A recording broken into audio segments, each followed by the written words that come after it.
Professor Plum, welcome to the SAINTCON hallway. How's it going? It's going great. Having fun. You?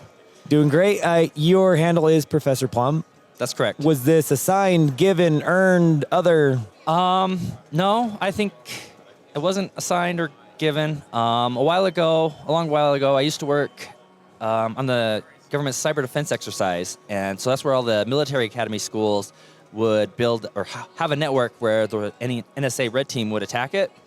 And so I was part of, that's the red cell is what we call it. I was part of that red cell, and during that time, that's where I just used the handle Professor Plum, and it really just stuck during that time.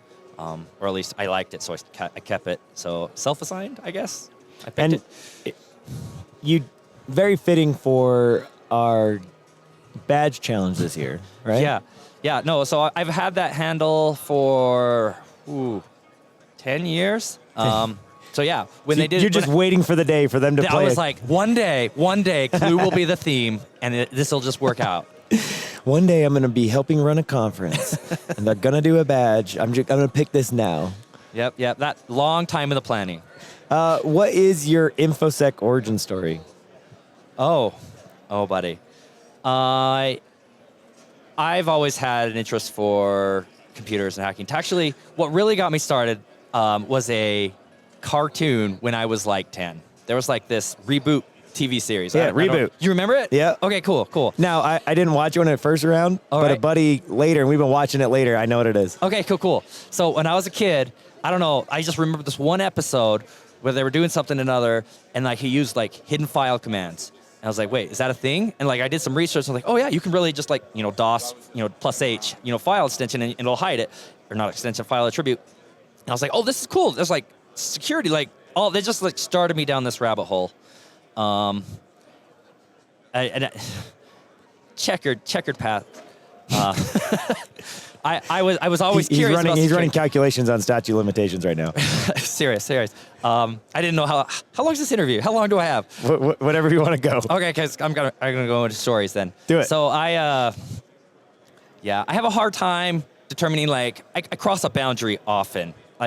I should probably hold back. You crossed the line there. Curiosity versus poking at things too much. So I would always kind of push that line and get in trouble.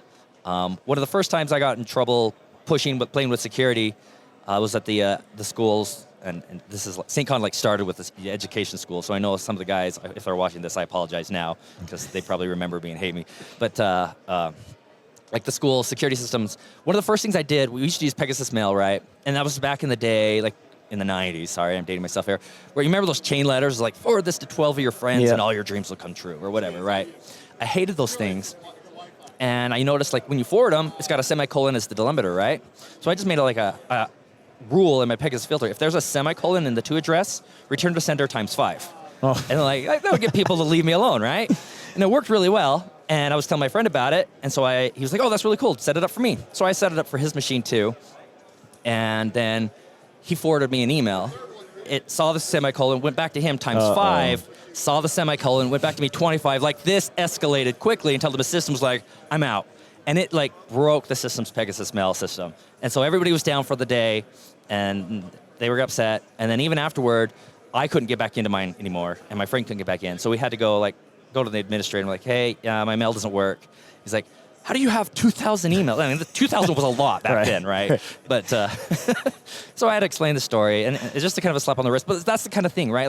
I play with things, and then maybe I go a little too far, and that's how anyone learned, or I don't know if everybody learns that way. That's how I learned, is by mistakes and like that. So you've made a bunch of badges. I know for sure for BSidesSLC. What was the first badge you ever made?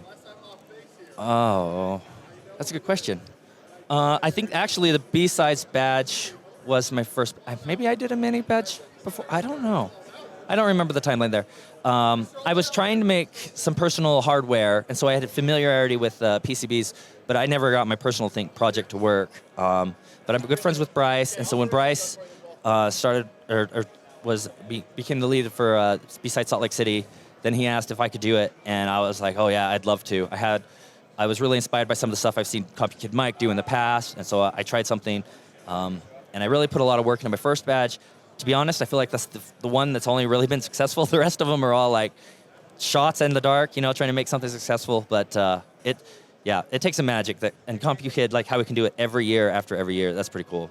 What is your favorite badge that either you made or somebody made? BSides, SAINTCON, DEF CON, what's your favorite badge? So there's one that's my favorite. I mean, there's favorites for different reasons, right? Like there's some DEF CON ones that I really liked because of the Hackers Challenges, the games we play on them. There's ones that I like. You won a black badge at DEF. I did win a black badge at DEF CON, and that one was a lot of fun to just beat on the competition. That we spent a lot of time before even the conference started working on that challenge. How do you start on a badge challenge before you have a badge? So typically, right, that's a huge secret for DEF CON, like what the badge even looks like, what's on it, and so you just come with all your gear and hope that you got the right stuff. But this was right after COVID, and so they decided to do like there's a badge for those who don't show up in person, and those shipped out before the conference started. So information started leaking before the conference, screenshots, whatever, and so we were able to like identify the chip, start following, like we were following traces based on pictures, like we had a pretty good idea, and then the firmware that went to the people at home didn't have the challenge on it, but it at least had the driver set up, right? Like the pins, assignments, and the programming and the initialization. So we analyzed that so that when we landed at the conference, we could just diff the two and see what's different and like, okay, this is where we need to look. We already know what these pin commands do. And so it really like helped us get a head start. I mean, most of the challenge wasn't on the badge, but like maybe 3 to 4 of the first challenges were. So I felt like boom, we got like a 4 challenge head start. Awesome. Otherwise, I don't think we would have made it. All right, back to my question. If you have to pick one child. So I love favorite badge. Those are ones I like for the challenge. The most beautiful one to me was the DEF CON China badge. DEF CON China #1. It was this flexible PCB with these reverse mount LEDs, and it's like this tree, and the leaves are little green LEDs, and the roots are red little LEDs, and it was just beautiful how he designed it. I just really like the artwork of that one. This one's pretty cool too. The SAINTCON notepad, right? Like the thin. Can you see that? Now you can. There we go.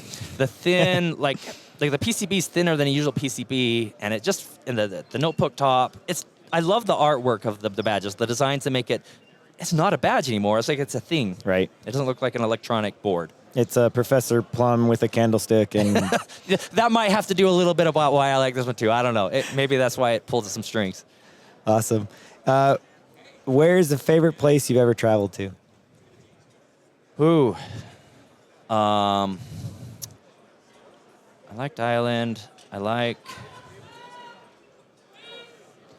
know what? I think I like Montreal the best. And it's not so, I mean, Montreal's beautiful, but I think it's just, I like the conference. I'm more tied up about the experience than it is like the sites and the place. And just getting with people and meeting, like, I don't know. I have a good time at Montreal. Awesome. Yeah, out there. What's something that people don't know about you?